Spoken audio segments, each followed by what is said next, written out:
गिबियावहायनो नायगिरि बिथांमोननिसिम आंनि अननाय आरो खुलुमनायखौ जासिहरग्रोनाय जाबाय बयनिसिमबो दिनैहाय क'क्राझार ब्रान्चआवहाय मोनसे हुइन्डाइनि भेनु गारि लन्च जाबायहाय ओमफ्राय फिचार्सफ्राबो मोजां आरो आंबो बाहाय दिनैहाय बाहागो लाफैनानै जोबोद मोजां मोनदों आरो आं बेखौनो बुंगोन नोंथांमोना सोरबाफोर प्लेनिं खालामदोंबा गारिफोर लानो सानदोंब्ला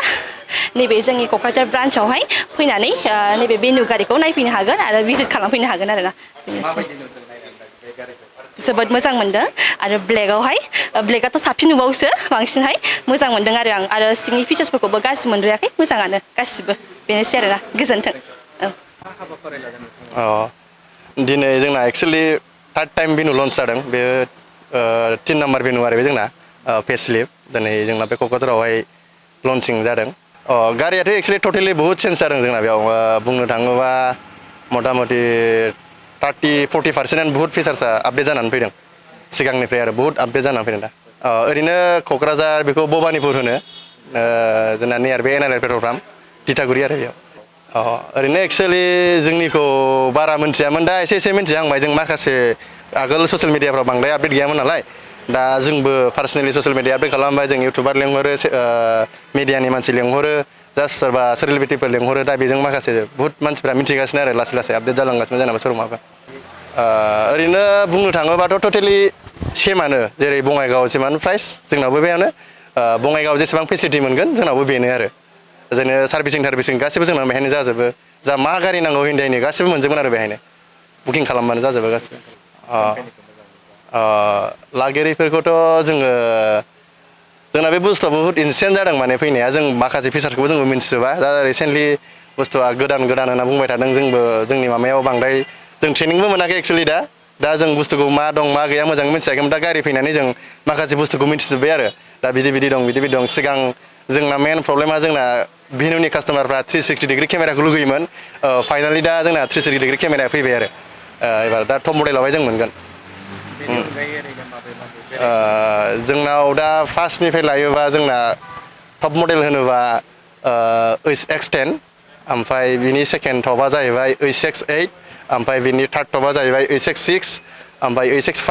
4 2 बिदि दं आरो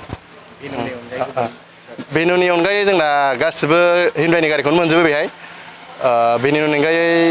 जेनेबा बुंनो थाङोबा जोंना आगोलावथ' भेनुआबो गाज्रि नङामोन थिगैनो खिन्थु माखासे फिचार बहुत आपडेट बानायदों दानि गोदान भेनुआवहाय दा बिनि थाखायनो जों दा गोदान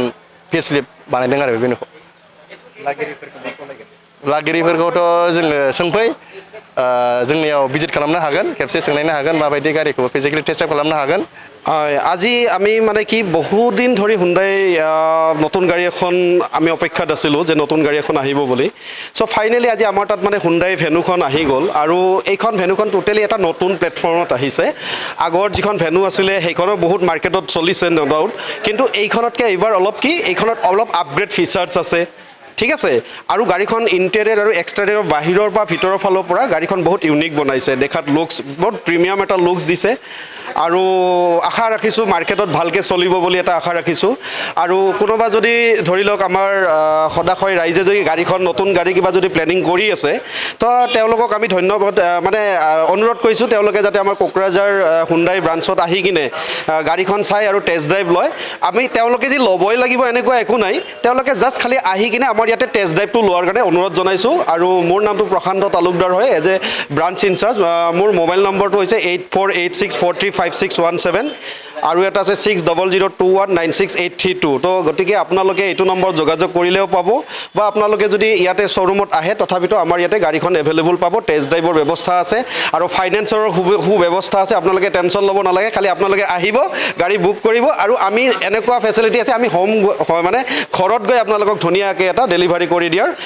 ডেলিভাৰী চেৰেমনি এটা কৰি দিম ঠিক আছে ধন্যবাদ ফেচিলিটি মানে গাড়ীখন আপোনাৰ আগতে যেনেকুৱা আছিল 1.2 লিটাৰ কাপ্পা ইঞ্জিন আৰু 1.1000 লিটাৰৰ যিটো টাৰ্বো ইঞ্জিন আছিলে আৰু 1.5 লিটাৰ যিটো ডিজেল CRD ইঞ্জিন আছিলে ছেমে ইঞ্জিন হৈছে খালি এইবাৰ মানে এটা ইউনিক কৰিছে কি ভেৰিয়েণ্ট এটা অলপ ইউনিক কৰিছে আগতে যেনেকুৱা S আছিল বা S অপশ্যন আছিল বা SX আছিল কিন্তু এইবাৰ মানে ষ্টাৰ্টিং হৈছে HX2 ভেনু যেটো ষ্টাৰ্টিং মানে ভেৰিয়েণ্টটো হৈছে এইটো হৈছে HX2 তাৰপিছত HX4 HX5 HX6 এনেকৈ ভেৰিয়েণ্টকেইটা ষ্টাৰ্টিং হৈছে আৰু বহুত মানে ইণ্টাৰেষ্টিং কথাটো হৈছে কি এইবাৰ যিটো ভেনু মানে আমাৰ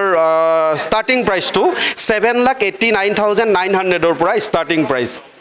আপ টু টপ মডেলটো আপোনাৰ 14 lakhs লৈকে আছে কিন্তু ষ্টাৰ্টিং যিটো বেষ্ট ভেৰিয়েণ্ট HX2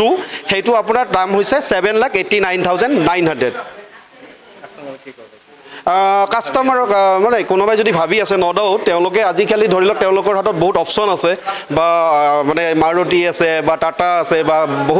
বহুত আছে কিন্তু তেওঁলোকে গাড়ীখন লোৱাৰ আগতে এবাৰ আমাৰ তাতে আহি ভিজিট কৰিবৰ কাৰণে অনুৰোধ জনাইছোঁ আৰু টেষ্ট ড্ৰাইভ কৰিবলৈ অনুৰোধ জনাইছোঁ তেওঁলোকে যাতে এবাৰ টেষ্ট ড্ৰাইভ লয় আৰু তেওঁলোকে যদি টেষ্ট ড্ৰাইভ লয় নিশ্চয় মানটো চেঞ্জ হ'ব পাৰে কাৰণ এইবাৰৰ গাড়ীখন অলপ টোটেলি বেলেগ এটা প্লেটফৰ্মত দিছে আৰু আশা কৰোঁ তেওঁলোকে পচন্দ কৰিব আৰু মাৰ্কেটত মানে